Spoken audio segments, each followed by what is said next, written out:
Hello আর নমস্তে সবকো। তো আমি বাংলাতেই ব্লগটা বলবো, জানি না কেন আমি এটা বললাম, হ্যালো আর নমস্তে সবকো। আমরা এখন একটা মনেস্ট্রির সামনে বসে আছি, আর এখান থেকে অসাধারণ ভিউ আর একদম ঠান্ডা ঠান্ডা হাওয়া। তো আমি দেখাবো আমার ব্যাকগ্রাউন্ডে দেখা যাচ্ছে কি না। এই যে সুন্দর পাহাড় দেখা যাচ্ছে আর ঠান্ডা, খুব সুন্দর। আমি খুব এনজয় তো করছি। আর এখানে এখানে মানে দেখতেই পাবে খুব সুন্দর। এখানে আমি এইটা জিনিস বললাম, খুব ক্লিন সিটি এটা।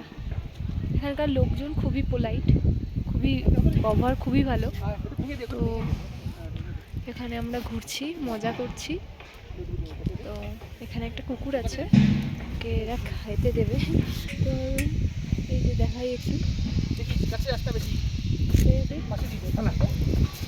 কুকুরটাকে খেতে দিচ্ছে বিস্কিট। আই থিঙ্ক এরা চিকেন মাটন বেশি প্রেফার করে বা মিট বেশি প্রেফার করে, বিস্কিট হয়তো খায়নি বা খেতে পছন্দ করে না। তো ওকে, বাই।